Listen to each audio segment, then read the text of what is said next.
Hello, I am Mert Yilmaz. Welcome to the weekend segment of Yasar Atolye's At the Edge of Tomorrow program.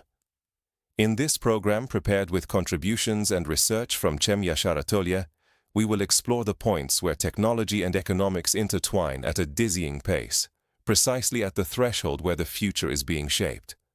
We have very solid sources again. Here are Ark Invest analyses, Boston Consulting Group reports, Microsoft business data, Harvard Business Review articles, and so on. Quite rich content, I would say. Daria, shall we quickly dive into this complex but, in my opinion, very exciting world together? Absolutely. And how exciting it is. So this transformation is no longer just of interest to big companies or economists. It directly affects all of us. You, me.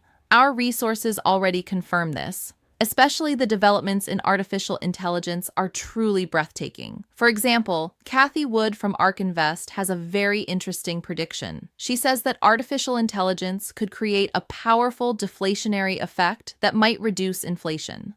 Is it deflationist? Do you mean prices will decrease? Exactly. So it says that efficiency can increase as costs and prices decrease. This actually makes us question many things we know about how the economy functions. Wow, this is quite interesting. But what about our work life? Microsoft's endless Workday report, it wasn't very encouraging. Yes, I remember. Endless tasks, constant notifications, inability to focus. Will artificial intelligence now be a savior, or will it just accelerate an already broken system? What do you think?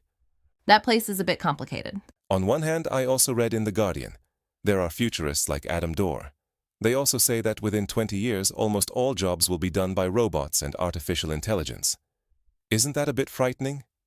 It certainly has a frightening side, but at the same time, I think it also opens a window of opportunity. I mean, if we look at the reports from Boston Consulting Group, the adoption of artificial intelligence by companies is no longer a matter of choice, but a necessity. I understand. It's a must to stay standing. Absolutely. But the secret isn't just in technology. The real issue lies in people and processes. There are reports from Boston Consulting Group that especially emphasize the role of CEOs. They say that it is critical for CEOs to lead this transformation and involve employees in the process. This is where the concepts of resilient and transient skills, as mentioned by Kian Katan-Farouche from the World Economic Forum, become very important. Durable and temporary skills. Can you elaborate on that a bit? What do you mean? Let's think about it. For example, learning to use a specific artificial intelligence tool or program is a temporary skill because that tool may become outdated tomorrow and a new one may come out. Correct. Understanding the fundamental logic of artificial intelligence, that is, AI literacy, critical thinking, problem-solving skills, are resilient. These will retain their value regardless of how much technology changes. I understand. More basic skills, I mean. Exactly. The examples published in Fortune also show this. For instance, Hewlett-Packard Enterprise CFO Marie Myers reportedly uses AI agents, that is, self-operating software, not only in her work, but also in her personal life. Come on, that's interesting. There is also a Salesforce example. Their AI agents have analyzed over 1 million customer interactions and solved 85% of them on their own. What does this mean? It means human employees will have more time for more complex tasks that require creativity and empathy. Yes, this is an important point. Could this perhaps be a solution to that never-ending Workday problem mentioned by Microsoft? Maybe. Why not? I mean, artificial intelligence is not just a productivity tool. It is also redefining our ways of doing business, our strategies, and even approaches like that single-slide strategy in Harvard Business Review. Yes, I remember that article. It points out how creativity is stimulated even in established fields like finance within Workday. The fintech world is an added bonus, of course. Boston Consulting Group's fintech report shows that new AI-powered business models and payment system mechanisms are emerging. There was an analysis I read in Harvard Business Review Turkey that said even digital platforms might struggle in the face of artificial intelligence. Exactly.